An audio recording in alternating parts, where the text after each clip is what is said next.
রাত বেশি করা দরকার নাই, ওয়াজের থেকে নামাজ বড়। সারা বছর ওয়াজ শুনলাম, এই সমস্ত ওয়াজ এক পালায় রাখলে যা হবে, ফজরের সালাতটা আদায় করলাম, এর থেকেও বেশি মূল্যবান হবে।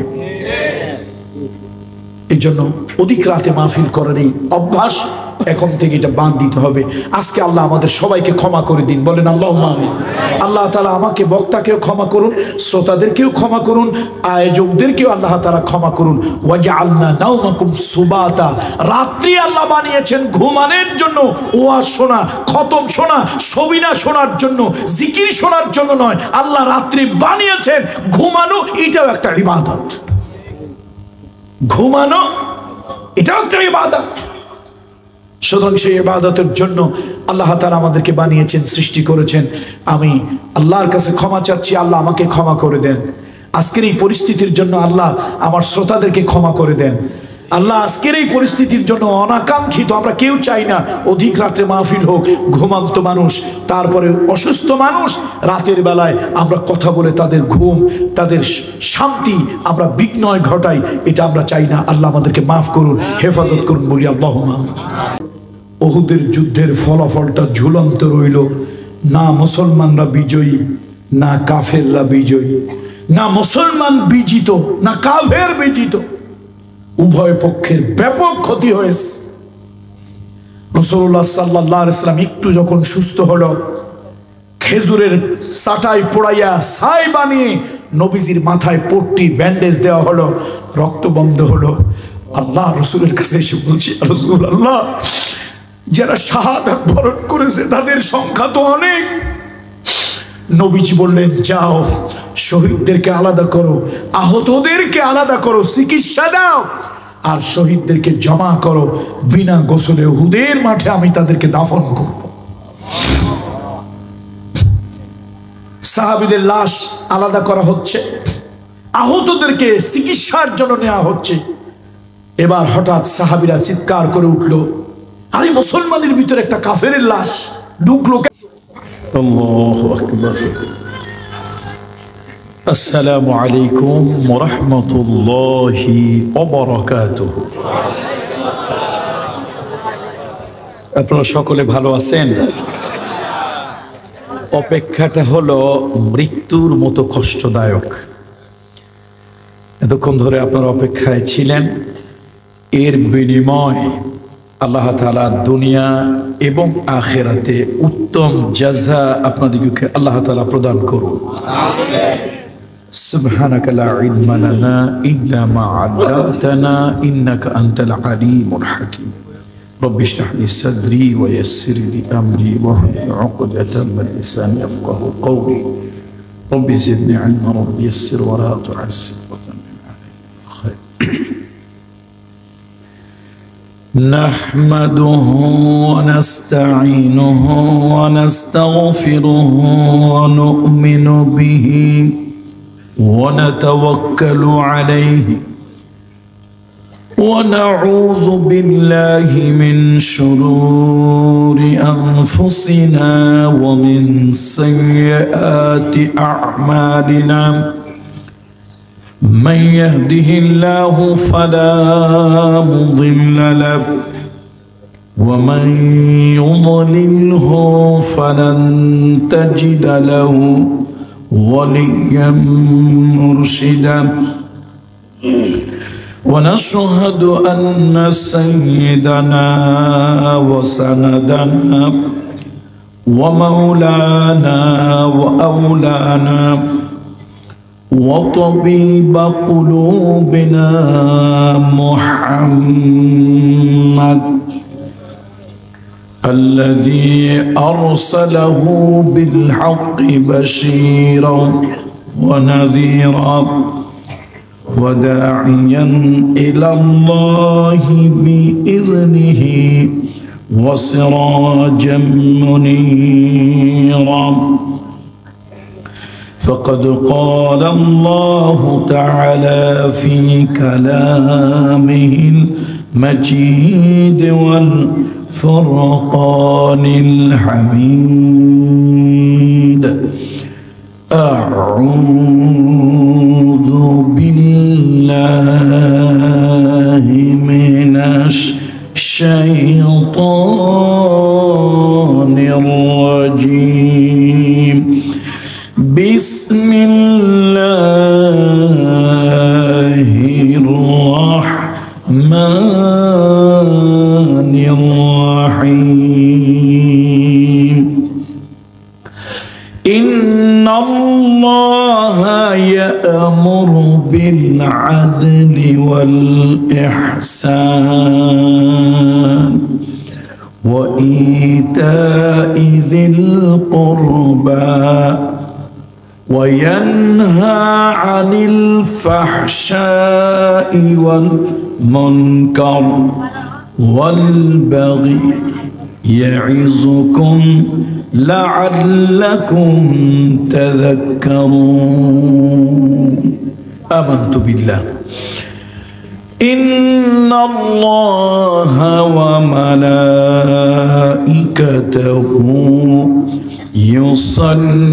يصلون على النبي يا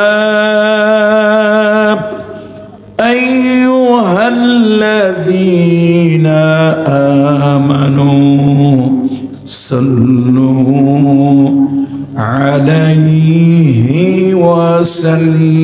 وسلموا تسليما اللهم صل على سيدنا مولانا محمد وعلى آل سيدنا مولانا محمد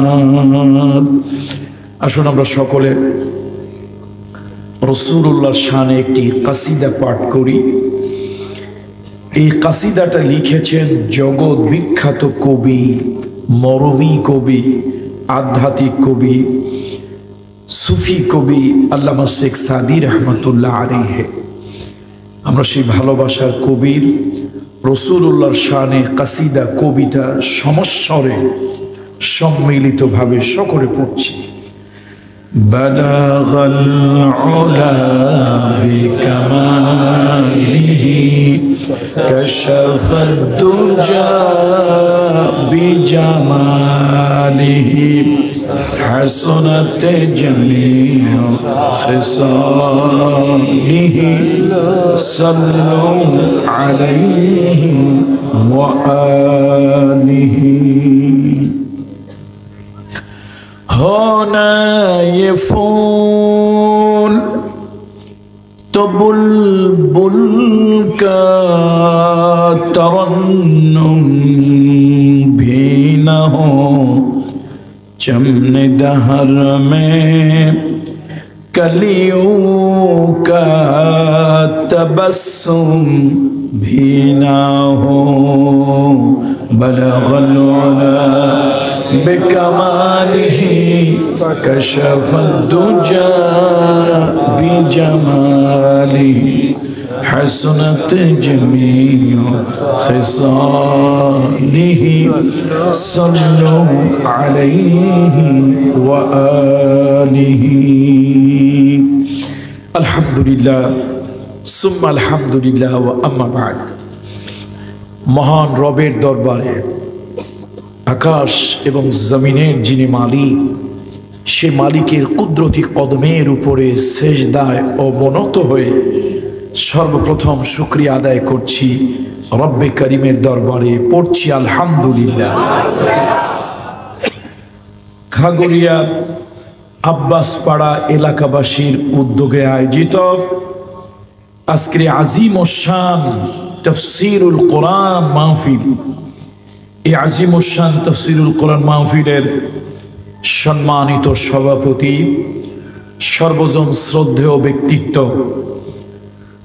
আব্বাসপাড়া বাইতুল আমান জামে মসজিদের সম্মানিত সভাপতি মহোদয় হাজী মৌলানা আব্দুল মালিক সাহেব হাফিজাহুল্লাহ, আল্লাহ তাআলা তার সম্মান ইজ্জত আল্লাহ তাআলা বাড়িয়ে দিন, দীর্ঘ সুস্থ নেক হায়াত আল্লাহ তাআলা তাকে দান করুন। আজকের মাহফিলের সম্মানিত উদ্বোধক জনাব নুরুন নবী তালুকদার, উপদেষ্টা আব্বাসপাড়া বাইতুল আমান জামে মসজিদ, আজকের মাহফিলের সম্মানিত পরিচালক সঞ্চালক হাফিজ মাওলানা আব্দুল্লাহ আল নোমান সাহেব, আল্লাহ তাআলা তাদের সম্মান বৃদ্ধি করুন, দীর্ঘ সুস্থ নেক হায়াত দান করুন।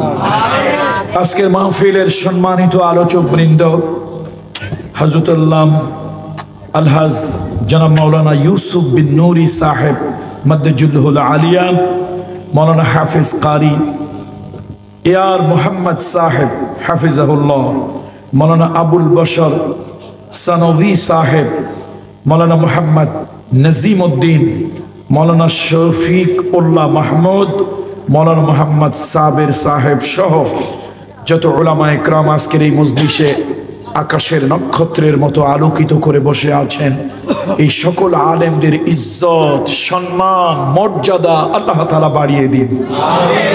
রাসূলুল্লাহ সাল্লাল্লাহু আলাইহি ওয়াসাল্লামের হাতের থেকে হাউজে কাউসারের পানি নিয়ে এই উলামা ইকরামরা যেন আল্লাহর নবীর উম্মতের মধ্যে তাকসিম বন্টন করে দিতে পারেন, সেই সৌভাগ্য আল্লাহ তাআলা এই উলামা ইকরামদেরকে দান করুন। আপনারা যারা আমার সামনে বসে আছেন, দিন পিপাসু, কোরআন হাদিস পিপাসু মানুষগুলো, এই গভীর রাতে 1947 সালে আমরা স্বাধীনতা অর্জন করেছিলাম ব্রিটিশ বেনিয়াম ইংরেজদের কবল থেকে। তাদের শোষণ নির্যাতন তাদের বঞ্চনা থেকে আমরা মুক্তি পেয়েছিলাম 1947 সালে। 1952 সালে আমরা ভাষার স্বাধীনতা পেয়েছি। 1971 সালে পশ্চিমাদের শোষণ বঞ্চনা থেকে আমরা মুক্তি পেয়েছি। 1990 সালে এক স্বৈরতন্ত্র থেকে আল্লাহ তাআলা জাতিকে মুক্ত দিলেন। এই জাতি এক বিরাট মুক্তি লাভ করলো 2024 সালের 36 জুলাই। 2024 সালের 36 জুলাই বা 5ই আগস্ট আল্লাহ তাআলা আমাদেরকে কথা বলার স্বাধীনতা ফিরিয়ে দিয়েছেন। আপাতত অন্তত একটু স্বাধীনতা ভোগ করছি, এই জন্য আকাশ এবং জমিনের যিনি মালিক মহামহিম আল্লাহ সুবহানাহু ওয়া তাআলা, তার কুদরতি কদমের সামনে কপাল ঠেকাইয়া নাক ঠেকাইয়া সিজদায় অবনত চিত্তে শুকরিয়া আদায় করছি আলহামদুলিল্লাহ। 15টি বছর, 15.5 বছর জরুরি সরকারের 2 বছর একটি জগদ্দল পাথর বুকের উপরে চেপেছিল। বন্ধুরা আমার, আপনারা স্বীকার করেন অথবা না করেন, আপনারা আমার কথা মানেন অথবা না মানেন, এটা আপনাদের ব্যাপার। বিগত 15.5 বছর সব থেকে বেশি নির্যাতিত, লাঞ্ছিত, নিগৃহীত, অত্যাচারিত হয়েছে এদেশের আলেম সমাজ। কি আলিয়া, কি কওম, কি জামাত, কি হেফাজত, এদেশের আলেম সমাজ সব থেকে বেশি নির্যাতিত। আল্লাহ, কষ্টের কথা বলতে হয়। সৈয়দনা বেলাল একজন মানুষ, যদিও চামড়াটা কালো ছিল, মানুষের কাছে চেহারাটা অসুন্দর ছিল, কিন্তু আল্লাহর কাছে সুন্দর ছিল। দুনিয়ার মানুষের কাছে তিনি ছিলেন কালো, কিন্তু আল্লাহর কাছে তিনি ছিলেন ভালো। সেই সৈয়দনা বেলালকে কঠিন ভাবে নির্যাতন করেছে একটা অমানুষ, একটা জানোয়ার, একটা ইতর। ভাই ইকো কমিয়ে দেন, মাইকের ভাই ইকো কমিয়ে দেন, সাউন্ড সুন্দর করে মিষ্টি করে দেন। দীর্ঘ 15টি বছর। এই বছরের কথা বলতে গেলে প্রথম আমার মনে পড়ে যায় উমাইয়ার কথা। উমাইয়া ছিল সমাজের একজন নেতা। সেই উমাইয়া, তার অধীনস্থ স্লেভ সার্ভেন্ট, তার অধীনস্থ গোলাম সৈয়দনা বেলালের উপর কি নিষ্ঠুর নির্যাতন করেছে। উপরে গরম একটা সূর্য, আগুনের মতো টকবক করছে সূর্য, নিচের বালুগুলো গরম হয়ে গিয়েছে, পাথরগুলি গরম, তার মধ্যে খালি পায়ে হাঁটা যায় না। সৈয়দনা বেলাল কালো কৃতদাস, গরিব বলে তার পায়ে একটা চামড়ার মোজা নাই। আরবরা সাধারণত চামড়ার মোজা পরে, পায়ে একটা চামড়ার মোজা নাই, জুতা স্যান্ডেল পাদুকা নাই। উত্তপ্ত বালু আর পাথরের উপর দিয়ে হাঁটতে গিয়ে পাও ফেটে ঝরঝর করে রক্ত পড়েছে। ব্যথার যন্ত্রণায় সৈয়দনা বেলাল কদম ফেলতে পারেনি। লোকেরা দেখে বলেছে, ও মাইয়া, তোমার এই গোলামটার বড় কষ্ট হচ্ছে।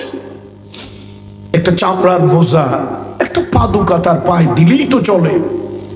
এই যে মানুষের মতো দেখতে একটা মানুষ, কিন্তু একটা জানোয়ার, একটা বর্বর, একটা ইতর, একটা হায়না, একটা পশু, একটা হাইওয়ান, যার নাম উমাইয়া। সে বলেছে, দেখো এত দরদ দেখাইও না, আমি হইলাম মনিব, মালিক, আমার পায়েও জুতা।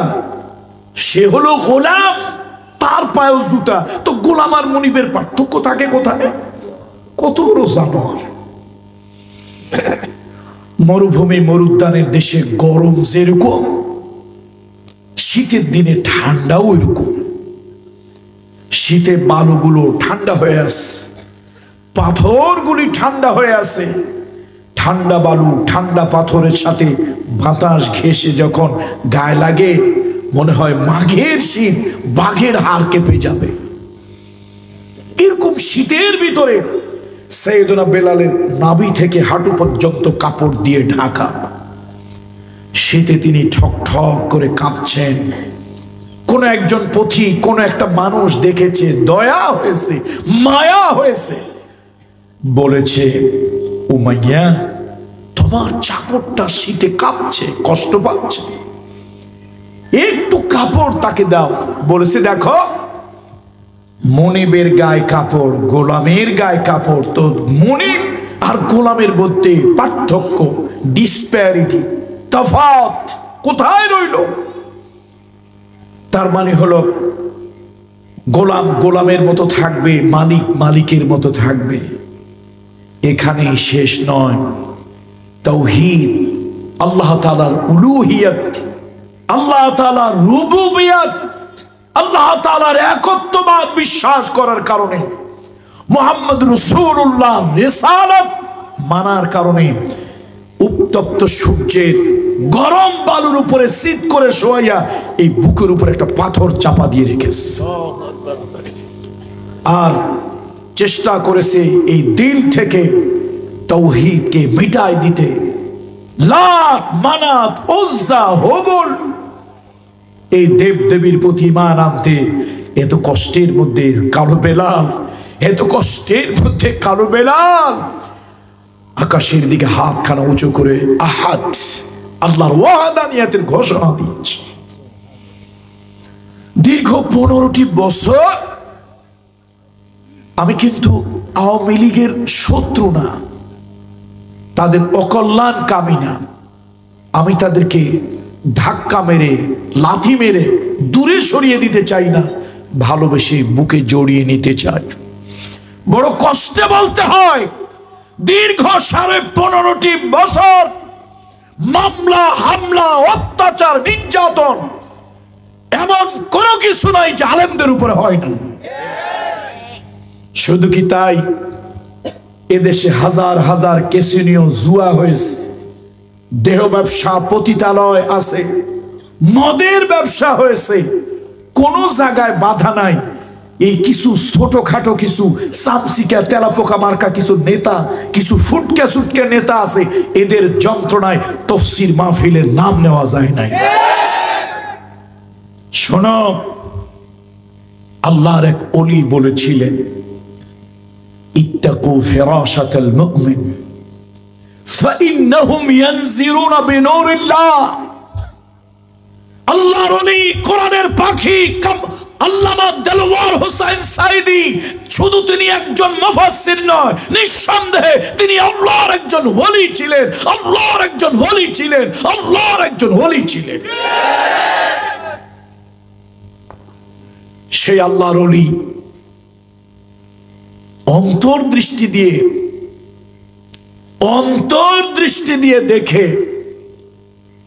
দুঃখ করে বলেছিলেন, সময় একদিন আসবে, সেদিন তোমরা ইঁদুরের গর্ত খুঁজে পাবে না পালানোর জন্য।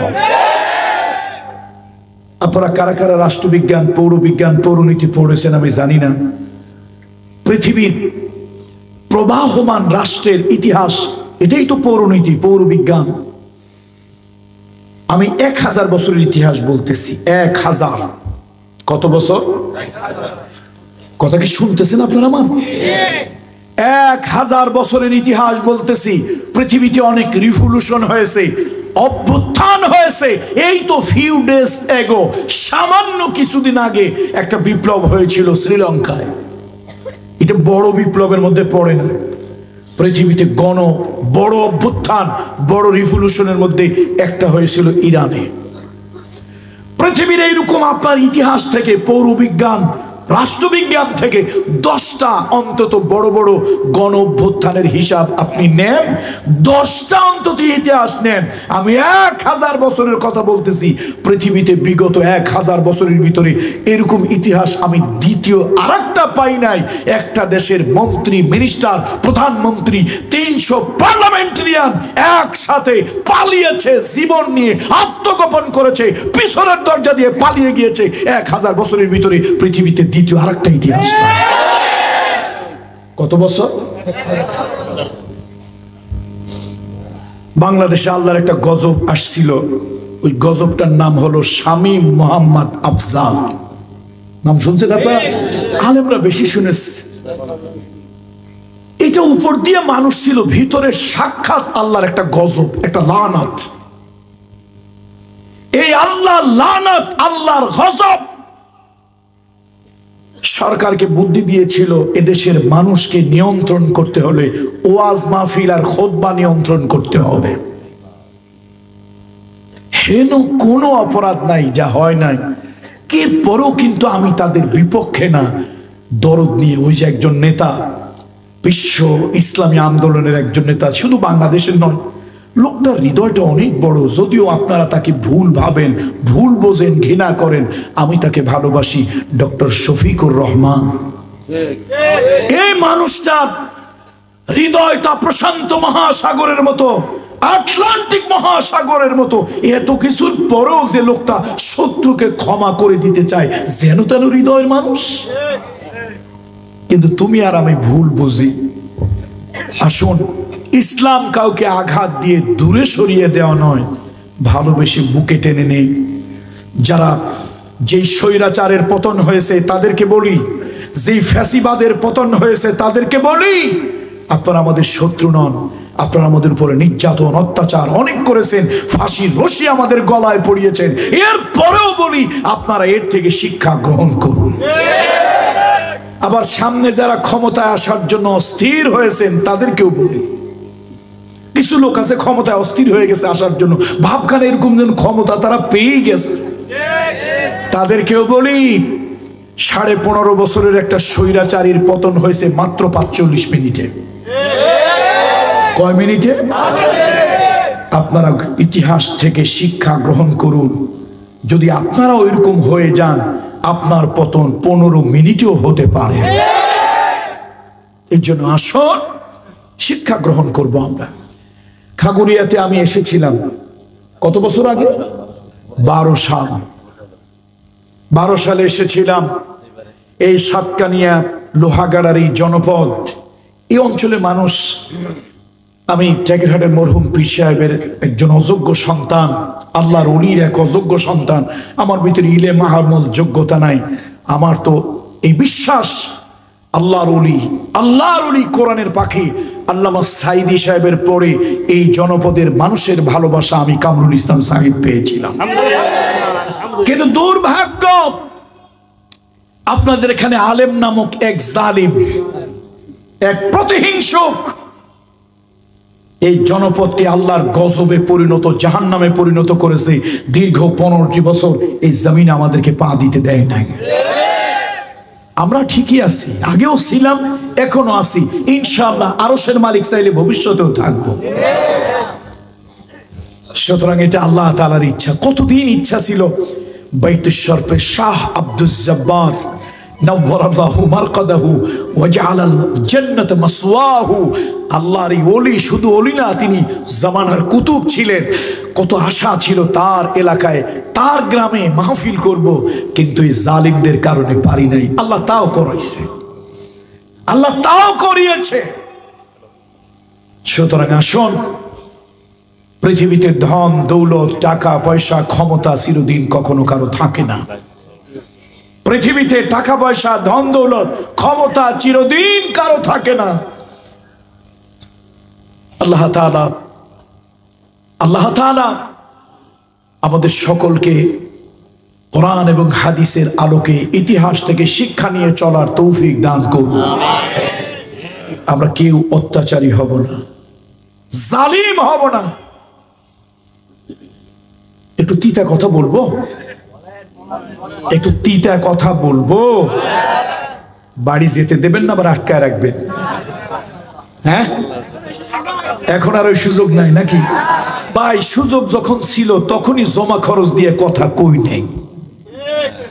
দেখেন না আপনারা আমার ইউটিউবে বিভিন্ন চ্যানেল থেকে, আমি তো আলহামদুলিল্লাহ কঠিন পরিস্থিতির মধ্যেও কথা বলেছি, আল্লাহর মেহেরবানি কথা বলেছি, সরকারের পতনের আখ্যান দিয়ে পর্যন্ত কথা বলেছি। তো তখনই যখন এই দুনিয়ার কেরামান কাতিবিনদের ভয় পাই নাই, এখন আর কারে ভয় পাই? তখন তো গভর্নমেন্টের কিরামান কাতিবিন টিকটিকিরা সব জায়গায় খালি ঘোরে। কি আশ্চর্য! 4 তারিখ রাতেও ঘরে ঘুমাতে পারছি না। আমার বিবি সাহেবা বললেন, আল্লাহর রাস্তে কোথাও যাইয়া শোন। আমি বললাম, দেখো আজকে আর শরীরটা 104 ডিগ্রি জ্বর, যাই হোক আজকে আর শরীরে কুলায় না। ভাই, আমরা কোনো সন্ত্রাসী না, এই কোরআন হাতে নিয়ে বলছি, আল্লাহর কোরআন, আল্লাহর কোরআন হাতে নিয়ে বলছি। আমরা সন্ত্রাস নই, জঙ্গি নই, আমরা উগ্র নই, শুধুমাত্র একটু হক কথা বলি, এই একটু অপরাধ। এছাড়া কোন ধরনের, আল্লাহর কসম, আল্লাহর ইজ্জত ও জালালের কসম, সন্ত্রাস, রাহাজানি, মানুষ হত্যা, তারপরে মানুষের উপরে নির্যাতন, কুটকৌশল করা, জঙ্গিবাদ প্রতিষ্ঠা করা, কোনো দিন কোনো খারাপ চিন্তা করি নাই। আল্লাহ জাল্লা শানুহু সাক্ষী, আল্লাহর ইজ্জতের কসম। শুধু অপরাধ এতটুকু, একটু হকের পক্ষে কথা বলেছি, এই অপরাধ। সেই কারণে নিজের ঘরে, নিজের খানকায় ঘুমাতে পারি নাই, 5টা লোক নিয়ে একটু জিকিরের তালিমে বসতে পারি নাই, এই জালিমদের ভয়ে। ওই জায়গায় গিয়ে বলছে সরকার বিরোধী নাশকতার পরিকল্পনা। আজকে কোথায় তারা? আপনারা বোধহয় বিপদে পড়েন নাই। এক এলাকায় 3 জন লোক, একজন কান্দে, একজন হাসে, একজন কান্দেও না হাসেও না, চুপচাপ বসে আছে। মানুষ কয়জন? তো ওই জায়গা দিয়ে পুলিশের ভ্যান যায়, পুলিশের গাড়ি, থানার গাড়ি গেল। এই 3টা লোককে দেখেই কিছু উত্তম মাধ্যম মারধর শুরু করলো, গ্রেপ্তার করে গাড়িতে উঠাইলো, থানায় নিয়ে যাবে, হ্যান্ডকাপ পড়াইয়া। সাংবাদিক গিয়ে কয়, ভাই এই লোক 3টারে যে গ্রেপ্তার করলেন তাদের অপরাধ কি? কয় গুরুতর অপরাধ, কঠিন অপরাধ। আচ্ছা, আমি তো একজন সাংবাদিক, আমার তো একটা রিপোর্ট লিখতে হবে। 3টা লোক গ্রেপ্তার হয়েছে, কি কারণে, কোন কারণে, একটু লিখতে হবে না আমার? তো বলে, পুলিশ বলে না। সাংবাদিক নিজে আস্তে আস্তে 2 কদম 4 কদম আগাইয়া গাড়ির কাছে গিয়া হ্যান্ডকাপ পড়া লোক একটারে জিজ্ঞেস করে, এই বেটা কি করছিস? কয়, স্যার কিচ্ছু করিনি স্যার, একটু মনের কষ্ট, মনের দুঃখে একটু কাঁদতেছিলাম স্যার। সাংবাদিক বলল, ভাই পুলিশ ও তো খুন করে নাই, ডাকাতি করে নাই, এলএমজি আদমজি চাইনিজ রাইফেল নিয়ে তো ও রাস্তায় নামে নাই, হেলমেট পরে তো আর হকিস্টিনিয়া নামে নাই, ও দুটো কানছে। অপরাধ কি? কেন গ্রেপ্তার করলেন? হাতে হ্যান্ডকাপ লাগাইলেন, আবার রুলের বাড়ি, লাঠির বাড়িও দিলেন। কই মিয়া বুঝেন না, ও কাঁদবে কেন? এটা একটা অপরাধ। বলে কান্দা অপরাধ? বুঝেন না, দেশ শান্তিতে চলতেছে বাবা, সরকার কত কিছু করে, উন্নয়নের রোল মডেল, আমরা উন্নয়নের মহাসড়কে আছি, এমন অবস্থায় সারা দুনিয়ায় শান্তি, কেন সে কাঁদবে? যে উদ্দেশ্য তার খারাপ, সে সাংবাদিকের দৃষ্টি আকর্ষণ করে এই কান্নার ছবি দিয়া পৃথিবীর মানুষকে বুঝাইতে চায় দেশের পরিস্থিতি ভালো না, ও সরকার বিরোধী। আচ্ছা ভালো কথা, এবার পাশের লোকটারে সাংবাদিক জিজ্ঞেস করছে, এই বেটা তুই কি করছিলি? কয় স্যার আমি কান্দি নাই স্যার, গেছিলাম তালই বাড়ি, বিয়েই বাড়ি, ওই তাল তোদের সাথে একটু কথা কাটা, একটু অনেক কিছু হয়েছে, ওইগুলো মনে পড়ছে, তাই একা একা হাসি, একা একা হাসি। এখন সাংবাদিক কয় ভাই, পুলিশ ভাই, ও তো কান্দে নাই, ও একটু হাসছিল, বেচারা গেছিল তালই বাড়ি, তাল তো ভাইয়ের সাথে একটু হাসি রহস্য তামাশা হইছে, এইটা মনে পড়ছে তাই একটু হাসছে। কয় দেখেন, দেশের মানুষ আছে দুশ্চিন্তায়, উঠতি বয়সের ছেলে মেয়ে স্কুল কলেজে গেলে বাপ মায় চিন্তায় থাকে, কোথায় পথে কি হয়ে যায়। এদেশে তাজা মানুষ বের হয়, লাশ হয়ে ঘরে আসে, নুনের দাম আছে মাগার খুনের দাম নাই। যেই দেশে মানুষ থাকে দুশ্চিন্তায় আতঙ্কে, কখন গুম হই কখন খুম হই, সেই দেশে হাসে। আরে বেটা সেই দেশে তুই হাসবি কেন? এটা তো রীতিমতো মানবতা বিরোধী অপরাধ। হাসাটা কি মানবতা বিরোধী অপরাধ, সেই জন্য ওরে গ্রেপ্তার করছি। তাহলে একজন কাঁদছিল, এটা কি অপরাধ? একজন হাসছে, এটা কি অপরাধ? এবার সাংবাদিক ওই বেচারা গো বেচারা সহজ সরল মানুষ তৃতীয় লোকটারে বলছে, এই বেটা তুই কি করছিস? ও ভয়তে কয়, স্যার আল্লাহর কসম স্যার আমি হাসিও নাই কাঁদিও নাই স্যার, আমি চুপচাপ বসেছিলাম। আরে ও তো হাসেও নাই কাঁদেও নাই, চুপচাপ বসেছিল, তো ওর অপরাধ কি? কয় বোঝেন না, ও হাসেও না কাঁদেও না, চুপচাপ বসে আছে, আসলে ভিতরে ভিতরে সরকার বিরোধী নাশকতার পরিকল্পনা করতেছে।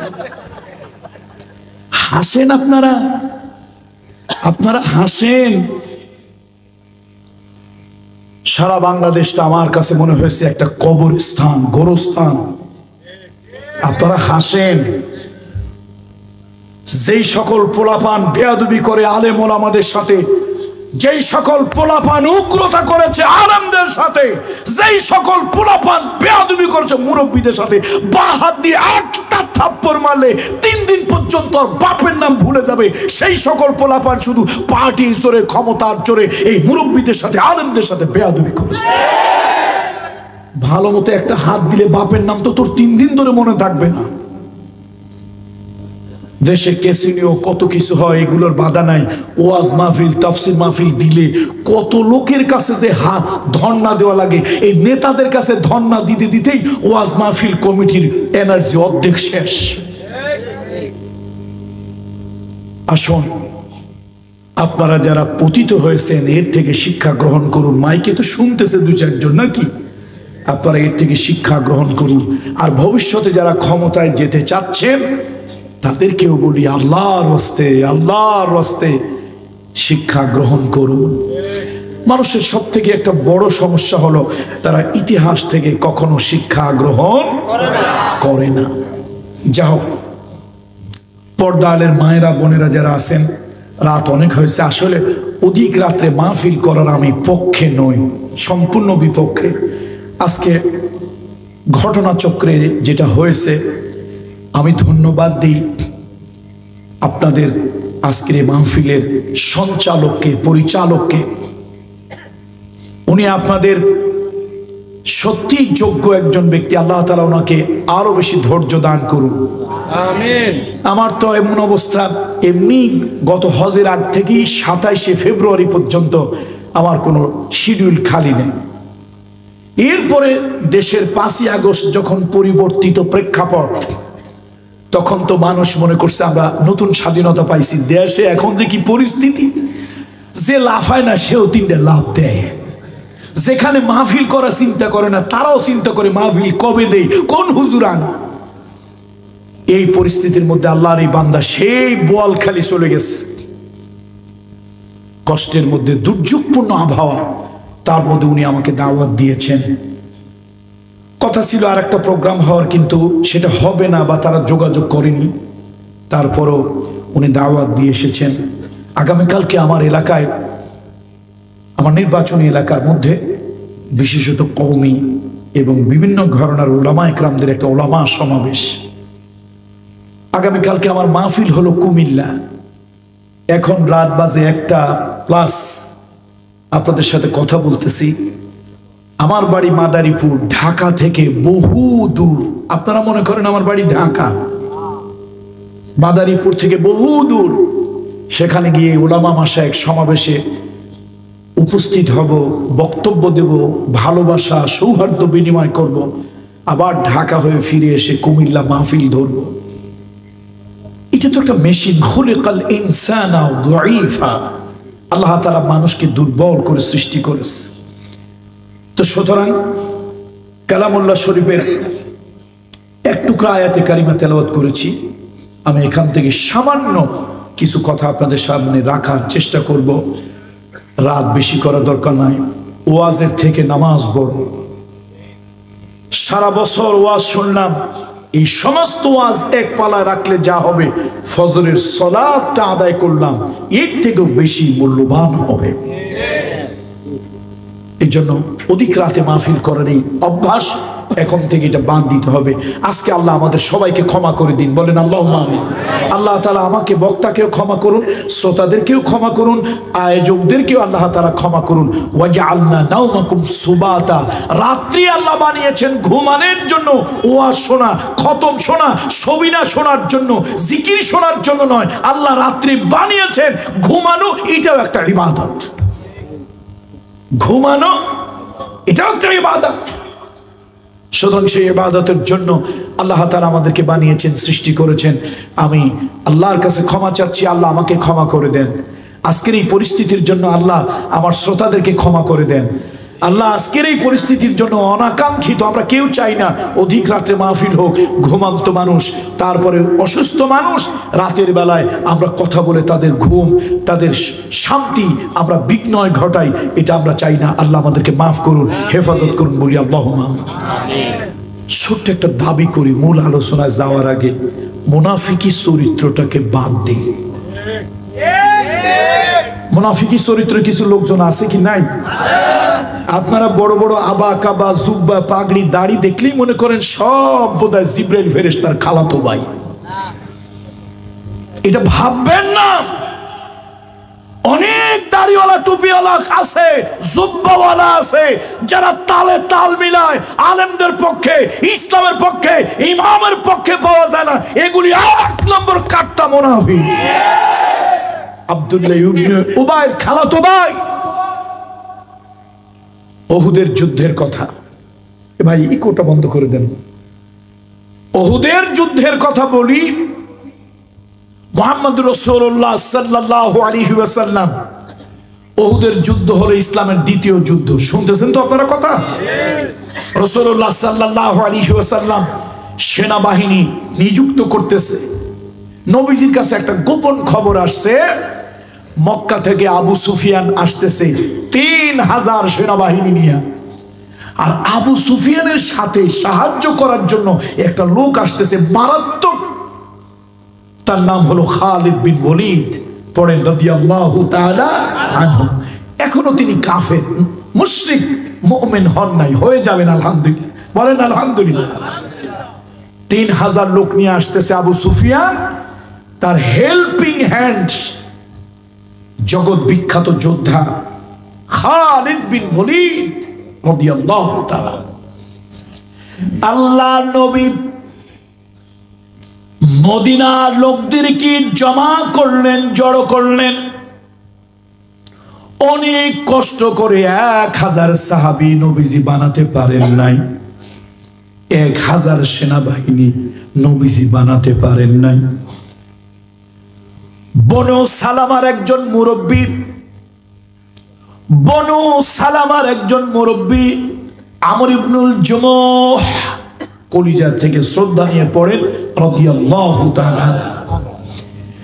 আমর ইবনুল জুমু তিনি হলেন বনু সালামার একজন বুড়ো মানুষ, মুরব্বী, ওই এলাকার মুরব্বী, বংশের মুরব্বী, অনেক বয়স্ক মানুষ।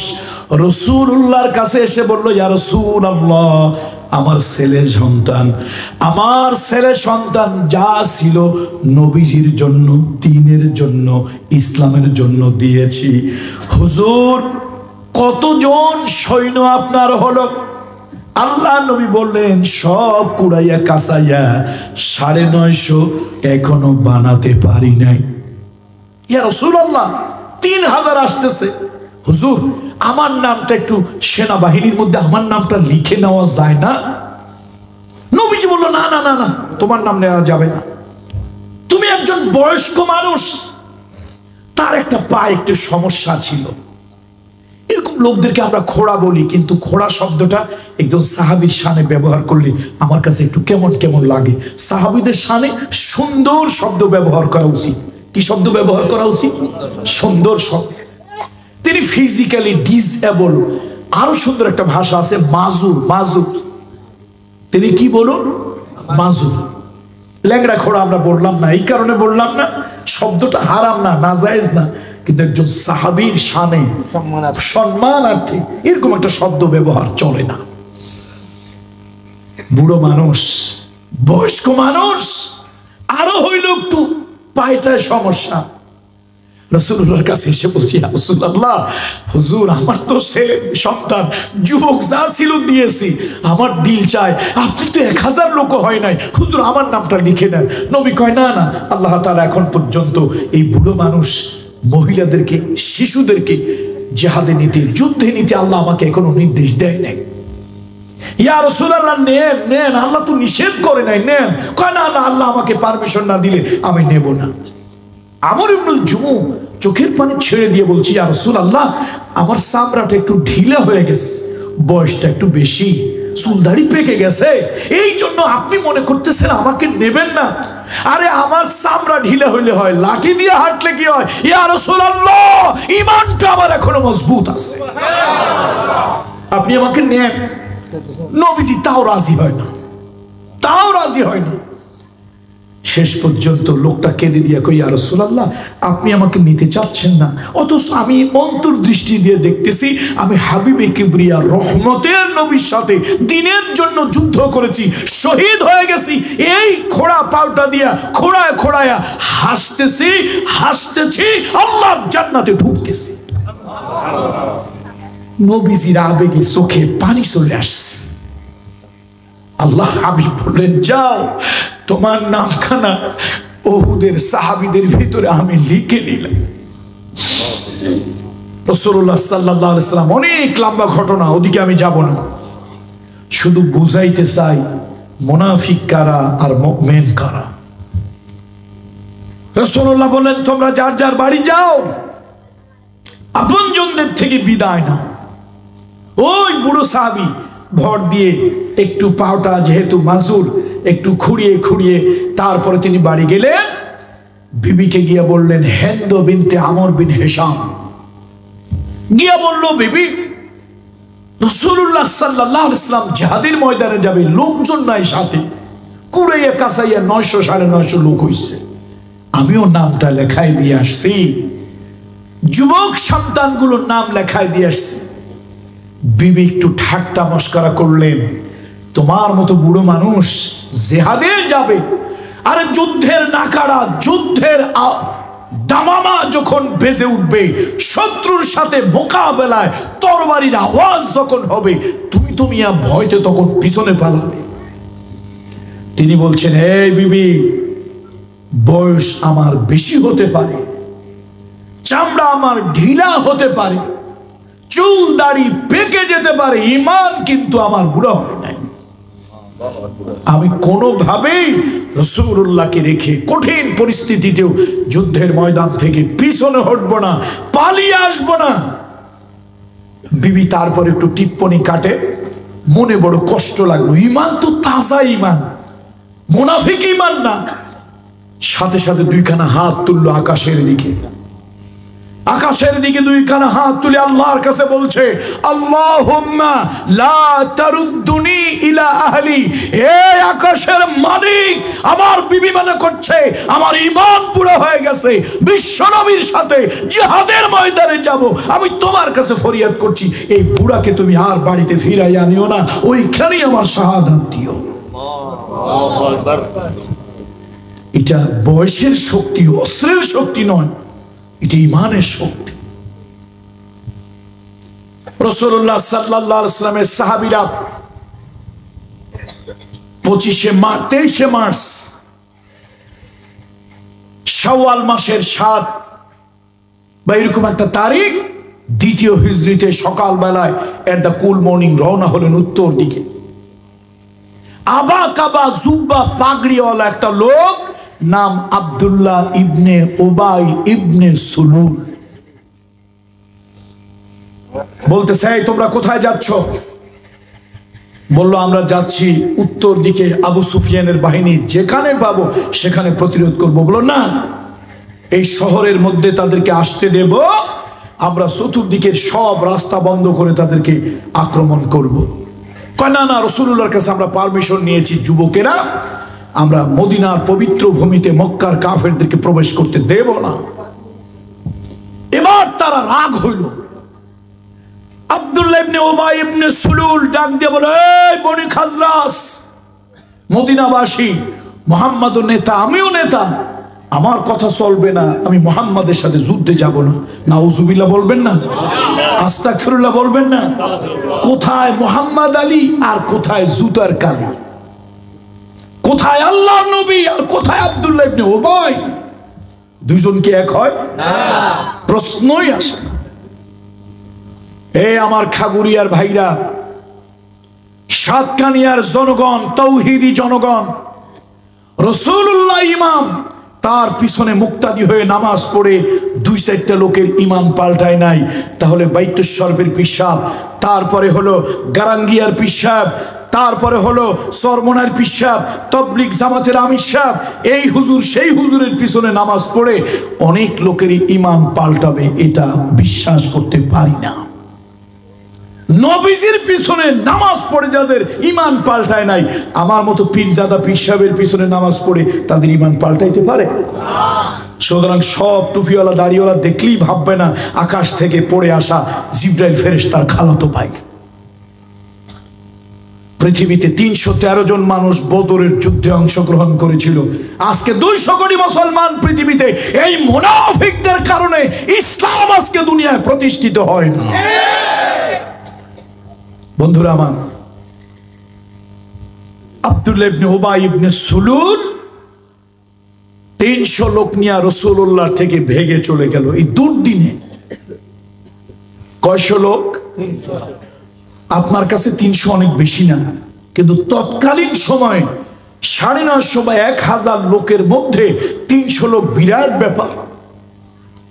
প্রতিপক্ষ হলো 3000। ওহুদের মাঠে গেল একজন তরুণ যুবক, যুবকদেরকে বলি, যুবকরা, কলজার যুবকরা শোনো, একজন যুবক, তার নাম হলো আমর বিন সাবেদ বিন ওয়াকিশ। আমর বিন সাবেদ বিন ওয়াকিশ, তার একটা ডাক নাম আছে, নিক নেম, ওইটার নাম হলো উসাইরিম।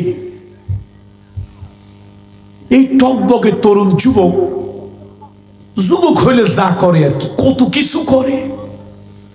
যুবকদের তো মাশাআল্লাহ, এই যুগে আছে পালসার মোটরসাইকেল, সেই যুগে ছিল ঘোড়ার উট, কত ধরনের রেস চলে, আনন্দ চলে, ফুর্তি চলে, বারবিকিউ চলে, উল্টাপাল্টা অনেক কাজ কারবার চলে। এই উল্টাপাল্টা দলের একজন হলো আমর বিন সাবিত বিন ওয়াকিশ, যুবক, টকবকে তরুণ যুবক।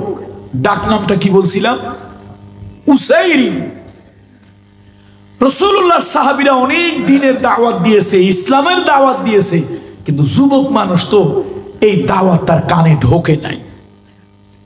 আজকে একটু মনে মনে ভাবলো, মক্কা থেকে নাকি 3000 আসতেছে, মুহাম্মদ সাল্লাল্লাহু আলাইহি ওয়াসাল্লামের সাথে 1000, এই 3000 লোক 1000-এর সাথে যুদ্ধ করে কেমনে? এই অসম যুদ্ধ কেমনে হয়? হঠাৎ দেখলো আব্দুল্লাহ ইবনে উবাই ইবনে সুলুল 300 লোক নিয়ে বাড়ির দিকে রওনা হয়েছে। চিন্তা করলো লোক তো তাহলে 750, মানে 650 বা 700, কেমনে কি হবে যাই একটু দেখি। যুবকদের কিন্তু কৌতূহল বেশি, পাহাড়ের উপর উঠে দেখতেছে, যুদ্ধ দেখতেছে। প্রথম দিকে মুসলমানরা বিজয়ী হলো, বিজয়ের উল্লাসে মুসলমানেরা ফেটে পড়লো, আর ওই পাহাড়ের উপর থেকে নেমে এসে গনিমত কুড়াতে লাগলো। আবু সুফিয়ানের লোকজন ভেড়া ছাগলের মতো পালিয়ে গিয়েছিল। খালিদ বিন ওলীদ চিৎকার করে একটা সিংহের মতো ডেকে বললেন, এই মক্কার লোকেরা, তোমরা কাপুরুষের মতো পালাচ্ছ, আমার সাথে কয়েকজন লোক আসো, আমি যুদ্ধে তোমাদেরকে বিজয় এনে দেব। লম্বা ইতিহাস বলা আমার উদ্দেশ্য না, শুধু মানুষ চিনানো উদ্দেশ্য। এই জন্য একবারে সংক্ষেপে কথা বলতেছি, মুখতাসার। বন্ধুরা আমার, মুরব্বীরা আমার, ওই যুদ্ধে খালিদ বিন ওলীদ ফিরে আসলেন রাদিয়াল্লাহু তাআলা আনহু। প্রচন্ড আক্রমণ হলো, আল্লাহর নবীর দান শহীদ হলো। মাথার মধ্যে লোহার হেলমেট ঢুকে গেল। রাসূলুল্লাহর মাথা থেকে লোহার কয়রা উঠাতে গিয়া জগৎ বিখ্যাত সাহাবী হযরত আবু উবাইদা ইবনুল জাররাহ, আবু উবাইদা ইবনুল জাররাহ দুই কানা দাঁত শহীদ হয়ে গেল উহুদের মাঠে। রাসূলুল্লাহ সাল্লাল্লাহু আলাইহি ওয়াসাল্লাম রক্তাক্ত হয়ে গেলেন, বেহুশ হয়ে গেলেন। আর জলিল কদরের 70 জন সাহাবা শাহাদাত বরণ করল। গোটা মদিনার ভিতরে সংবাদ ছড়ায় গেল, কদ কুতিলা মুহাম্মদ, মুহাম্মদ মারা গেছে, নাউজুবিল্লাহ। সাহাবীরা যেন জীবন শেষ হয়ে গেল। রাসূলুল্লাহ দুনিয়ায় যদি না থাকে, এই দুনিয়াতে আমরা থেকে লাভ কি? আমরা থেকে কি করবো? কান্না পড়ে গেল। আবু উবাইদা ইবনুল জাররাহ রাদিয়াল্লাহু তাআলা আনহু এই সব পরিস্থিতি শুরু হওয়ার আগে, পাহাড়ের উপর থেকে এই ঘটনাগুলি শুরু হওয়ার আগে দেখতেছে ওই উসাইলি আমর বিন সাবিত বিন ওয়াকিস। এখন ওই যুবক চিন্তা করে, আরে আমারও একটা পার্টি আছে, মুসলমানের একটা পার্টি, আমারও একটা নেতা আছে, মুসলমানদের মুহাম্মদ সাল্লাল্লাহু আলাইহি ওয়াসাল্লামের নেতা, এটা তো এক না। আমাদের পার্টির লোকেরা জীবন বাঁচাইতে চায়, মুসলমানেরা জীবন দিতে চায়। আমরা বেঁচে থাকা যত পছন্দ করি, মুমিনেরা জীবন দিতে তত পছন্দ করে।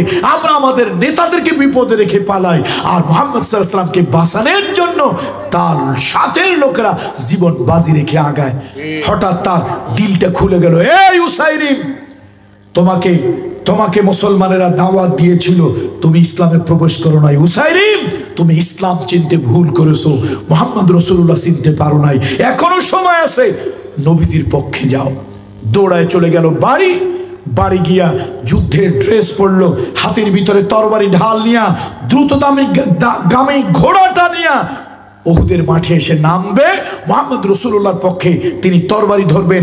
তার মনের ইচ্ছা হলো, সুদিনে তো অনেক বন্ধু হয়, দুর্দিনের বন্ধু হলো আসল বন্ধু। রাগ করবেন কথা বললে? রাগ করবেন? মসজিদের ইমাম সাহেব শুধু কোরআন হাদিস দিয়ে একটু খুতবা দিয়েছে, আপনাদের নেতাদের কারো কারো ভিতরে টিপ্পনি, জ্বালা পোড়া শুরু হয়েছে। থানা থেকে পুলিশ এনেছে, এই মুসল্লিদেরকে যে ইমাম সাহেব ইমামতি করে নামাজ পড়িয়েছে, মুনাফিকগুলি পুলিশ থেকে ভেগেছে, একটা মুনাফিকও ইমামের পক্ষে একটু ভূমিকা নেয়। জানি রাগ করবেন, দাওয়াত আর করবেন না। কামরুল ইসলাম সাইদ দাওয়াতের পূজা করে আল্লাহর দ্বীনে কথা বলে না। কাদেরকে নিয়ে ইসলাম কায়েম করবো মিয়া? কম্বলের লোম বাঁচলে কম্বল খুঁজে পাওয়া যায় না, মুমিনের ভিতরে মুনাফিক বাঁচলে মুসলমানই তো খুঁজে পাওয়া যায় না। আমি জানি আমার কথা আপনাদের দিলে আঘাত দেবে, আঘাত দেখ। ঘুমন্ত মানুষকে ডেকে উঠানো যায়, যারা জেগে জেগে ঘুমের ভান ধরে ওদেরকে ধাক্কা মেরে সজাগ করতে হয়। এই মুসলমান আমর বিন সাবিত বিন ওয়াকিস, ডাকনাম কি বলছিলাম? উসাইরিম। নিজেকে বলতে লাগলো, উসাইরিম, তুমি যদি মুহাম্মদ রাসূলুল্লাহর দুর্দিনে তার পাশে গিয়ে দাঁড়াতে না পারো, ইসলামের দুঃসময় দাঁড়াতে না পারো, তো সুখের দিনে তোমার দিয়ে দরকার কি? তুমি যুদ্ধের ময়দানে নামো। হঠাৎ তার মনে পড়লো, যদি আমি মরে যাই, শহীদ হয়ে যাই।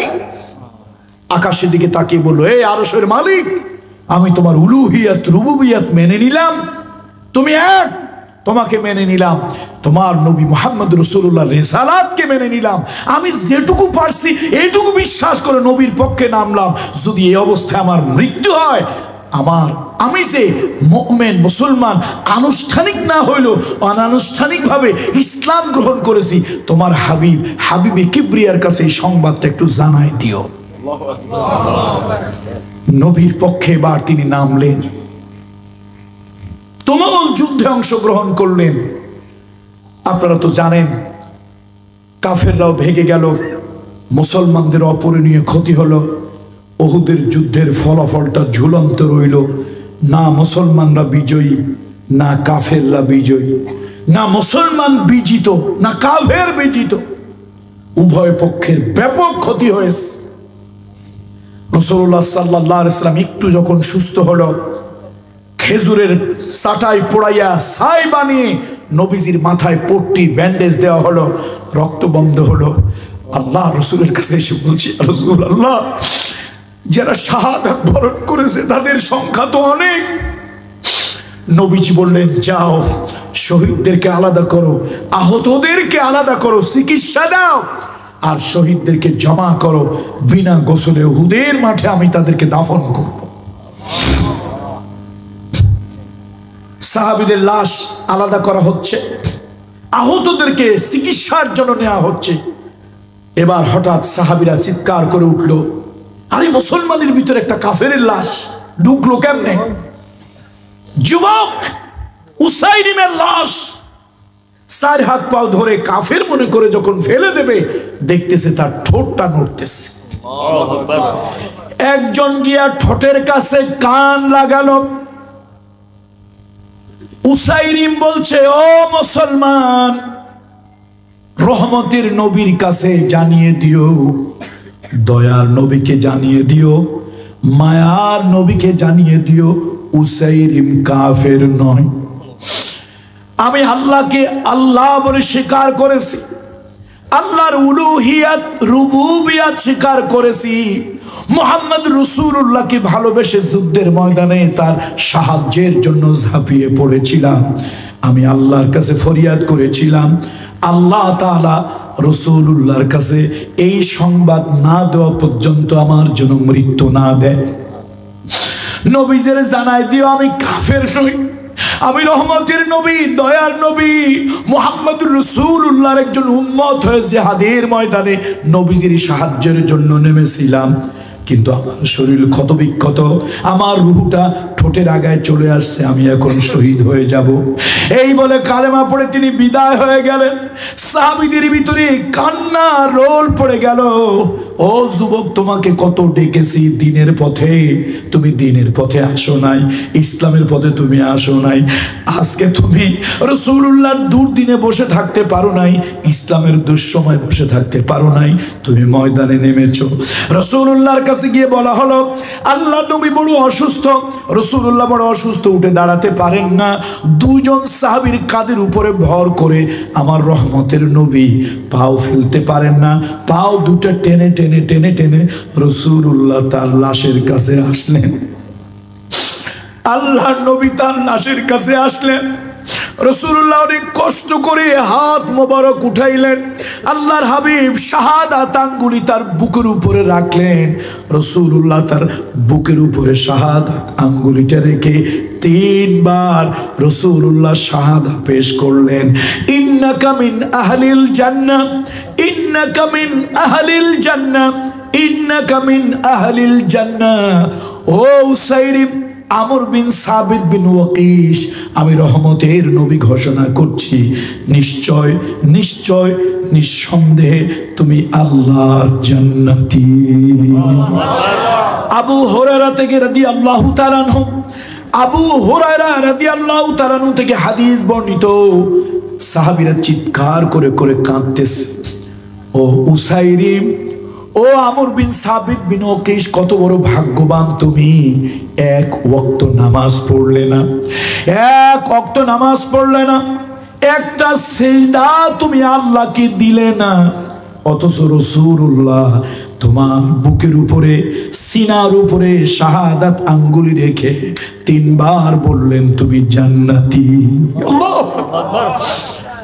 ঈমান আনার পর সর্বপ্রথম মানুষের উপরে যেই আমলটা আসে তার নাম সালাত, নামাজ। বলেন ঈমান আনার পরে সর্বপ্রথম মানুষের উপরে কি কি ওয়াজিব হয়? নামাজ, সালাত। ফজরের নামাজের পর ইশরাকের ওয়াক্তে ঈমান এনেছে, তাহলে ফজরের নামাজ তার উপরে ফরজ ছিল না। রাসূলুল্লাহর ভালোবাসায়, আল্লাহর হাবিবের ভালোবাসায়, ইসলামের ভালোবাসায় দরদে টিকে থাকতে পারে নাই, দাঁড়ায় থাকতে পারে নাই। ইসলামের জন্য, নবীর জন্য, আল্লাহর হাবিবের মোহাব্বতে ময়দানে ঝাঁপিয়ে পড়লো। জোহরের নামাজের আগে শাহাদাত বরণ করলো, জোহরের নামাজটাও তার উপরে ফরজ হয় নাই। তাহলে ফজরের পরে ঈমান এনেছে, ফজরের সালাত তার উপরে ফরজ ছিল না। জোহরের আগে শাহাদাত বরণ করেছে, জোহরের সালাতটাও তার উপরে ফরজ ছিল না। মাঝখানে শহীদ হয়ে গেলেন। সাহাবীরা কাঁদতেছে আর বলতেছে, কি ভাগ্য তোমার, এক ওয়াক্ত নামাজ পড়লে না, একটা সিজদা আল্লাহকে দিলে না, অথচ রাসূলুল্লাহ তোমার বুকের উপরে শাহাদা পেশ করলেন, তুমি জান্নাতি, তুমি জান্নাতি, তুমি জান্নাতি। অথচ নবীজির পিছনে নামাজ পড়েছে আব্দুল্লাহ ইবনে উবাই ইবনে সুলুল। এই মুনাফিকটা যখন মারা যায়, বেটা বাপ ছিল কাট্টা মুনাফিক, নির্ভেজাল মুনাফিক, সহি মুনাফিক, কিন্তু তার ছেলে ছিল খাঁটি ইমানদার। সুবহানাল্লাহ বলবেন না? বাপটা হলো খাঁটি মুনাফিক, ছেলেটা হইলো খাঁটি ইমানদার, পাক্কা ইমানদার। ছেলেটা এসে বাপের রাসূলুল্লাহর কাছে কাঁদি, ইয়া রাসূলুল্লাহ আমার আব্বা মারা গেছে, একটু আসেন।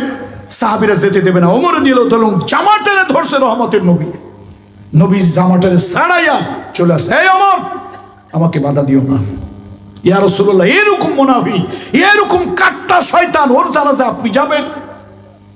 রাসূলুল্লাহ গেলেন, ছেলেটা নবীজির হাত ধরে কেঁদে দিয়েছে, হাউমাউ করে কেঁদে দিয়েছে, ইয়া রাসূলুল্লাহ আমার আব্বার গায়ে আপনার একটা কাপড় দিলে ভালো হয়। রাসূলুল্লাহর কাছে চেয়েছিলেন মা খাদিজা, ইয়া রাসূলুল্লাহ আপনি আমার 3টা আবদার রাখবেন, আমি মারা যাওয়ার পর আপনার গায়ের চাদর দিয়ে আমার কাফনের কাপড় দেবেন, ওই কবরের মাটি যদি আমার সাথে দুর্ব্যবহার করে, নবীজির গায়ের ঘেরান পাওয়ার কারণে কবরের মাটি খাদিজার সাথে দুর্ব্যবহার করবে না। নবীজি কেমন নবী, কেমন দয়ার নবী। নিজের জামাটা দিলেন ছেলের হাতে, ছেলে বাপের গোসল করাইয়া বাপে গায়ের ভিতরে নবীজির কাপড় দিয়া কাফন দিলেন। ছেলে ধরলো, হাউমাউ করে কেঁদে দিল, ইয়া রাসূলুল্লাহ আমার বাবার লাশটা কবরে আপনি নামান। রাসূলুল্লাহ কবরে লাশটাকে নামালেন। আল্লাহ নবী কবর থেকে উঠে যাবেন, রাসূলুল্লাহ তার পিঠ দিয়ে কবরের মাটিতে এরকম একটা ডলা দিলেন। রাসূলুল্লাহ রহমতের নবী, দয়ার নবী, মায়ার নবী, তো করুণার নবী। ওমা আরসালনাকা ইল্লা রাহমাতাল লিল আলামিন। রহমতের নবী পিছনের কথা ভুলে গেছে, মুনাফিকি ভুলে গেছে, বেঈমানি ভুলে গেছে, বিদ্রোহ ভুলে গেছে, আরশের মালিক কিন্তু ভুলে নাই। রাসূলুল্লাহ মায়ার কারণে কবরের মাটির সাথে একটু পিঠ লাগায়, উদ্দেশ্য হলো নবীজির গায়ের ঘাম, নবীজির গায়ের ছোঁয়া কবরের মাটিতে লাগুক, কবরের মাটি যেন আব্দুল্লাহ ইবনে উবাই ইবনে সুলুলের উপরে যেন হাওয়া আযাব না দেয়। আরশ থেকে আল্লাহ দেখে বলছে, হাবিব আপনার সব চালাকি আমি দেখে ফেলেছি, হাবিব আপনার পিঠের ছোঁয়া কবরে লাগাচ্ছেন কেন আমি জানি। 1000 বার দিল ওই মুনাফিককে আমি আল্লাহ তাআলা হেফাজত করব, ওর আযাব হবে। এই জন্য কাফের থাকবে জাহান্নামের মাঝখানে, ঈমানদার গুনাহগার থাকবে জাহান্নামের উপরে, আল্লাহ শাস্তি দিয়ে জান্নাতি নিয়ে যাবে। কিন্তু মুসলমান নামধারী, লেবাসধারী, ভেষধারী, পোশাকধারী এই মুনাফিক, হিপোক্রেট, এই সঞ্জালগুলি আল্লাহ জাহান্নামের নিচে থাকবে, ফি দারকিল আসফালি মিনান নার, যেখান থেকে কোনোদিন আর জান্নাতে যাওয়ার সম্ভাবনা নাই। এই জন্য আসুন সাতকানিয়া লোহাগাড়ার মানুষ, আল্লাহ তাআলা সেই মুনাফিকি চরিত্র খাসলাত থেকে হেফাজত করুন। বন্ধুরা আমার, আব্দুল্লাহ ইবনে উবাই হতে চাই না, বরং আমর বিন সাবিত বিন ওয়াকিশের মতো ইমানদার হতে চাই। আল্লাহ কবুল করুন। 5 ওয়াক্ত নামাজ সালাত পড়ার তৌফিক দান করুন। আলেম ওলামাদের সোহবতে নিসবতে থাকার তৌফিক দান করুন। আল্লাহ দ্বীনের জন্য কবুল করুন। আমার পঠিত আয়াতের উপরে আজকে আর কথা বললাম না। আমি হৃদয় থেকে দোয়া করি, আল্লাহ এই মাহফিলটাকে জড়িয়ে করে এই এলাকার সব মুর্দেগামদের কবরটাকে তুমি জান্নাতের টুকরা বানিয়ে দাও, কবরের আযাব মাফ করে দাও। আল্লাহ তাদের রূহের গায়ে জান্নাতের পোশাক পরিয়ে দাও। ও মালিক, এই সাতকানিয়া লোহাগাড়ার জমিনে বড় বড় জবরদস্ত আল্লাহর ওলিরা শুয়ে আছে। আল্লাহ আমাদেরকে কোনো কাফের, বেদিন, মুশরিক, মুলহিদের সাথে নয়, আল্লাহর ওলিদের সাথে আমাদের হাসর নাসর করিও। আলমারউ মাআ মান আহাব্বা। আল্লাহ ওয়ালাদের সাথে আল্লাহ আমাদের নিসবত সোহবত রাখুন। আমি হৃদয় থেকে দোয়া করছি। মুরব্বী মানুষ, কিন্তু দোয়া তো আমার করা বেয়াদবি হয়। আল্লাহ ওনাকে অনেক ধৈর্য দিয়েছে, আল্লাহ ওনার প্রতি রহম করুন, আল্লাহ ওনাকে সম্মানিত করুন। অনেক কষ্ট আমি ওনাকে দিয়েছি, আসলে আমারও নিরুপায়। একটা মানুষের দেহে কতক্ষণ সহ্য হয়? দেখেন না সেদিন আমির হামজা মাহফিলের মধ্যেই নাকি কয় আমি কিছুই চিনতে পারতেছি না, কেমনে হবে দিনে এক রাতে এক। আপনারা মনে করেন হুজুরদের টাকার খুব দরকার, আর টাকার দরকার আছে। 2টা কওমি মাদ্রাসা নিজের পকেটের পয়সা দিয়ে চালাই, একটা কামিল মাদ্রাসা ছেলেদের, একটা মাদ্রাসা মেয়েদের আলাদা, একটা ইসলামী স্কুল চালাই, একটা ইসলামী স্কুল অ্যান্ড কলেজ এই করোনার মধ্যে চালাতে পারি নাই। আমার দেশের রাজনীতিবিদরা টাকা দেখে 2 নম্বরই 6 নম্বরই গুয়ের মধ্যে, পায়খানার মধ্যে টাকা থাকলো সেখান থেকে ওরা নেয়, কিন্তু এদেশের শিক্ষা প্রতিষ্ঠানে তারা পেট্রোনাইজ করে না। ওয়াজ করি, ব্যবসা করি, সামাজিক কাজ করি, তারপরেও তো প্রতিষ্ঠান চালাইতে পারি না। ভাই আমাদের অত লোভ না, আপনাদের কারণে 2টা-3টা প্রোগ্রাম করতে হয়। এটা শুধু যে আমাদের পকেট আর লোভের কারণে আপনারা এক দিক দেখেন আর এক দিক দেখেন না। 2 ঘন্টার একটা বক্তৃতা দিতে 20 ঘন্টার জার্নি করতে হয়, এই কষ্টটা কখনই আপনারা দেখেন না। দিনের জন্য এই দেশের পরিবর্তিত পরিস্থিতিতে আলহামদুলিল্লাহ সবার মধ্যে একটা উৎসাহ উদ্দীপনা এসেছে। আমরা আল্লাহর কাছে দোয়া করি, মালিক জানি না এই দেশে শাহজালাল, শাহপরান, শামাকদম, শাহ আমানত এই আল্লাহর ওলিদের এই মাটিতে ইসলাম কায়েম হবে কিনা জানি না, তবে মাবুদ তোমার কাছে একটা ফরিয়াদ করি, দিন ইসলাম কায়েম হলে তো আলহামদুলিল্লাহ, না হলে অন্তত কয়েকটা বাঘ, সিংহ শাবক সংসদে যাওয়ার তৌফিক দাও, যারা অন্তত কোরআনের আইন প্রতিষ্ঠা করতে না পারলেও বাতিলের বিরুদ্ধে বলতে পারবে সিংহের মতো চিৎকার করে, এই জালিমেরা তোরা যে আইন করতেছিস এইটা কোরআনের খেলাফ। দেখেন না, একটা বাঘের বাচ্চা সিংহের বাচ্চা ছিল, স্পিকারকে গিয়ে বলছে হুমায়ুন রশিদ চৌধুরী যে দলেরই হোক আমি তার জন্য দোয়া করি আল্লাহ যেন তারে মাফ করে দেয়, আল্লাহ যেন তারে বেহেশত দেয়। বলেন আল্লাহুম্মা আমিন। আল্লাহর ওলি বাঘের বাচ্চা সংসদে ঢুকেই বলল, স্পিকার এই সংসদে ঢুকেই মাথা নত করতে হয়, রুকু করতে হয়, এটা শিরক, এটা জঘন্য গুনাহ, কবিরা গুনাহ। মাত্র 2 জন সদস্য নিয়ে ঢুকছে পার্লামেন্টে। ও স্পিকার আল্লাহ তার কি বুদ্ধি দিল জানি না, সে কয় যে মৌলানা সাহেব এটা যদি কবিরা গুনাহ শিরক হয় আমি মুসলমানের সন্তান হয়ে এটা চাই না, যদি আপনার পক্ষে কেউ না থাকে আমি আপনার পক্ষে থাকবো, আপনি পয়েন্ট অফ অর্ডারে এইটাকে একটা বিল হিসাবে আনেন। উনি বিল হিসাবে আনলো। এই মুসলমানের বাচ্চাগুলি নামধারী মুনাফিকগুলি বিরোধিতা করেছে, আল্লাহ তার প্রতি রহম করুন। সেই দলের লোক হয়েও হুমায়ুন রশিদ চৌধুরী সাহেব আল্লামা সাইদি সাহেবের পক্ষে নিয়েই আলহামদুলিল্লাহ চিরজিনের তরে সংসদ ভবনে ঢুকে মাথা নত করে রুকু করা, বাও করা, সেজদার মতো মাথা নত করে লুটিয়ে পড়া, এই আইনটা রহিত করেছে। এই জন্য আল্লামা সাইদি সাহেবকে আল্লাহ তাআলা জান্নাতের সুউচ্চ মাকাম দান করুন। আর ভিন্ন দলের হওয়ার পরেও এই যে ইমানের পক্ষে জোরালো বক্তব্য, সত্যের পক্ষে জোরালো বক্তব্য, কবিরা গুনার বিপক্ষে জোরালো বক্তব্য, এই বক্তব্যটা যিনি গ্রহণ করলেন সেই স্পিকারকে আল্লাহ তাআলা তার জীবনের গুনাহ খাতা মাফ করে দিন, আল্লাহ তাকেও বেহেশত দান করুন। এই জন্য ভাই বাঘের বাচ্চা 2-1টা পার্লামেন্টে পাঠানো দরকার। 152টা পাঠাইতে পারলে তো ভালো, কোরআনের পক্ষে ইনশাআল্লাহ চলে আসবে। অন্তত যদি 152টা নাও পাঠান যায়, 2-4টা পাঠাইলে, দেখেন না আল্লাহর আইনে মদ হারাম, আর এই বাটপারগুলি আইন করছে কয় মদ হালাল, বয়স 21 হইলে আর একটা লাইসেন্স থাকলে মদ হালাল। আল্লাহ কয় হারাম, আরে এই হারাম খোরগুলি বলে বয়স কত হইতে হবে, সাথে কি থাকতে হবে, বাস হালাল। দেখছেন নি হারাম খোরদের হারাম করি ফতোয়া। এই জন্য আল্লাহর আইনের পক্ষে কথা বলার জন্য আল্লাহ তাআলা যেন সাতকানিয়া লোহাগাড়ার এই ওলি আল্লাহদের মাটি, আলেম ওলামাদের মাটি, পীর বুজুর্গদের মাটি, এই মাটি থেকে আল্লাহ যেন কোরআনের পক্ষে কথা বলার জন্য ওরকম একটা কণ্ঠ আল্লাহ যেন সংসদ ভবনে পাঠায়। আল্লাহ আপনাদের প্রতি রহম করুন, আল্লাহ তাআলা আপনাদের মাহফিলটাকে কবুল করুন। সুবহানাকাল্লাহুম্মা বিহামদিকা। দোয়া আপনারা কেউ করলে ভালো হয় না? আল্লাহ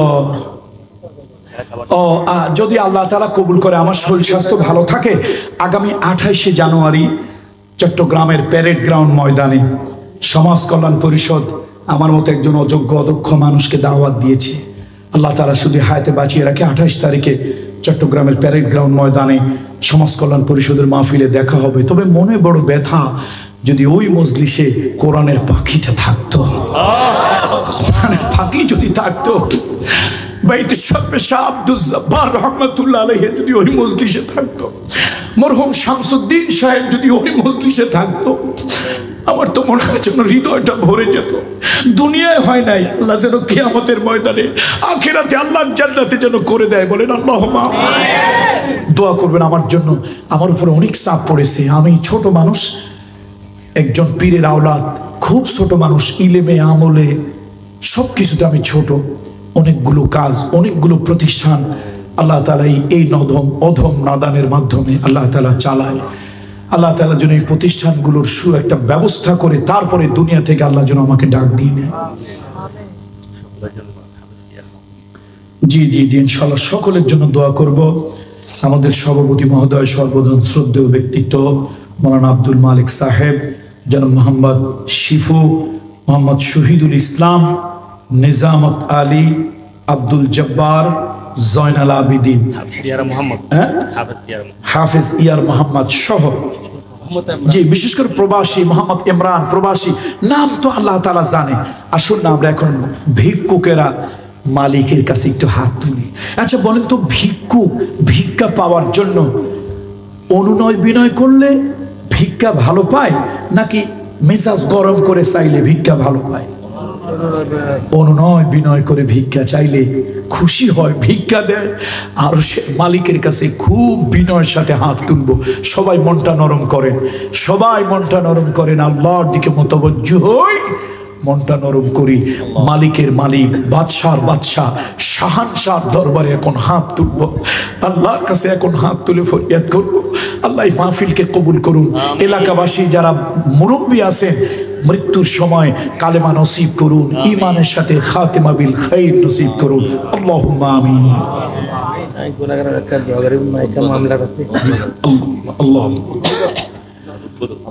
আল্লাহুম্মা আমিন। ربنا ظلمنا أنفسنا وإن لم تغفر لنا وترحمنا لنكونن من الخاسرين ربنا لا تزغ قلوبنا بعد إذ هديتنا وهب لنا من لدنك رحمة إنك أنت الوهاب আয় আল্লাহ তাআলা, গভীর রাত, দুনিয়ার মানুষ যখন গভীর ঘুমে মগ্ন, তোমার গোলামেরা, কোরআন প্রেমিকেরা, খাগুরিয়ার জনগণ, কোরআন পাগলেরা চাতক পাখির মতো তাকিয়ে আছে। কোরআন শরীফ থেকে, হাদিস শরীফ থেকে, তোমার হাবিবের জীবনী থেকে কিছু কথা তারা শুনলো। রব্বুল আলামিন আজকের মাহফিলখানা তুমি আরশে আজিমে কবুল করে নাও। আয় আল্লাহ তাআলা, আজকের মাহফিলের ছবি তুলাইয়া ফেরেশতার মাধ্যমে ভিডিও বানাইয়া তোমার হাবিবে কিবরিয়া, ইমামুল মুরসালিন, সাইয়্যিদুল মুরসালিন, আশরাফুল আম্বিয়া, খাতামুল আম্বিয়া, মুহাম্মাদুর রাসূলুল্লাহ সাল্লাল্লাহু আলাইহি ওয়াসাল্লাম, তোমার হাবিবের রওজায় আজকের ভিডিওটা ফেরেশতার মাধ্যমে পাঠিয়ে দাও। আল্লাহ আমাদের চেহারাগুলো আমাদের মতো গুনাহগার গোলামদের চেহারাগুলো তোমার হাবিবের কাছে পৌঁছায়া দাও। কিয়ামতের ময়দানে, কিয়ামতের ময়দানে কঠিন মুসিবতের সময় তোমার হাবিবের হাতে হাউজে কাউসারের পানি নসিব করে দিও রব্বুল আলামিন। আয় আল্লাহ তাআলা, মানুষগুলি গভীর রাত পর্যন্ত কোরআনের কথা শোনার জন্য বসে আছে। আল্লাহ, এর বিনিময় তাদেরকে উত্তম জাযা দান করো। আল্লাহ, প্রবাসে যারা আছেন, এই অঞ্চলের যত মায়ের সন্তান, যত বাবার সন্তান, যত বোনের স্বামী, যত মাসুম বাচ্চাদের বাবা প্রবাসে আছে, বিদেশে আছে, আল্লাহ তোমার কাছে ফরিয়াদ করি, বিদেশের মাটিতে বা ঈমান বা আমার নিরাপদ রাখিও। আল্লাহু খায়রুন হাফিজা ওয়া হুয়া আরহামুর রাহিমিন। রব্বুল আলামিন, এই এলাকাকে তুমি কবুল করে নাও, এলাকাকে তুমি কবুল করে নাও আল্লাহ। দ্বীনের জন্য, ইসলামের জন্য, আল্লাহ দ্বীনের পক্ষে জিহাদের জন্য খাগুরিয়া বাসীকে তুমি কবুল করে নাও। আয় আল্লাহ, আজকের মাহফিলের সভাপতি, আজকের মাহফিলের সেক্রেটারি, আজকের মাহফিলের কমিটি, আজকের মাহফিলের যত শুভাকাঙ্ক্ষী, আল্লাহ যাদের বুদ্ধি, যাদের পরামর্শ, যাদের টাকা, যাদের শ্রম, যাদের ঘামের বিনিময় আজকের মাহফিল বাস্তবায়ন হলো, আল্লাহ তুমি তাদের দয়া করে সকলকে তুমি কবুল করে নাও। আল্লাহ, তাদের জীবনের যত মুশকিলাত আছে আসান করে দাও। আল্লাহ, যত রোগ বালাই আছে তার থেকে মুক্ত করো, শেফায়ে আজেলা কামেলা নসিব করে দাও। আল্লাহ, যারা মিথ্যা মামলা মোকদ্দমার ভিতরে আছে তার থেকে হেফাজত করো আল্লাহ। আয় আল্লাহ, বিপদে আপদে যারা আছে তার থেকে উদ্ধার করো। অভাব অভিযোগের মধ্যে যারা আছে, অভাব অভিযোগ দূর করে দাও রব্বুল আলামিন। আজকের মাহফিল খানা তুমি কবুল করো আল্লাহ, আজকের মাহফিল তুমি কবুল করো, আজকের মাহফিল খানা তুমি কবুল করো আল্লাহ। আল্লাহ তাআলা, আমরা যারা হাত তুলেছি কাউরে তুমি খালি হাতে ফিরায় দিও না ও মালিক। দিলের মধ্যে বড় ব্যথা, দিলের মধ্যে বড় যন্ত্রণা। আবু জাহাল তোমার রাসূলকে দেখলো, আবু লাহাব তোমার রাসূলকে দেখলো, মক্কার জালিম কাফেরেরা তোমার হাবিবের গায়ে যারা পাথর মারলো, ওই জালিমেরা তোমার রাসূলকে দেখলো, কিন্তু উম্মত হয়ে আমরা তোমার নবীকে দেখতে পারলাম না। রব্বুল আলামিন, তোমার কুদরতি কদম ধরে বলি আল্লাহ, তামাম জীবনের ভিতরে একদিনের জন্য হলেও, একবারের জন্য হলেও স্বপ্নের ভিতরে রাসূলুল্লাহর সঙ্গে দেখা করা নসিব করে দিও। মক্কায় যাওয়ার তামান্না, মদিনা জিয়ারতের বাসনা যাদের দিলের মধ্যে আছে, সোনার মক্কা মদিনা জিয়ারত নসিব করে দিও। সুবহান রাব্বিকা রাব্বিল ইজ্জাতি আম্মা ইয়াসিফুন ওয়া সালামুন আলাল মুরসালিন ওয়ালহামদুলিল্লাহি রাব্বিল আলামিন। সবাই আমার জন্য দোয়া করবেন, আমি আপনাদের জন্য দোয়া করি। আসসালামু আলাইকুম ওয়া রাহমাতুল্লাহ।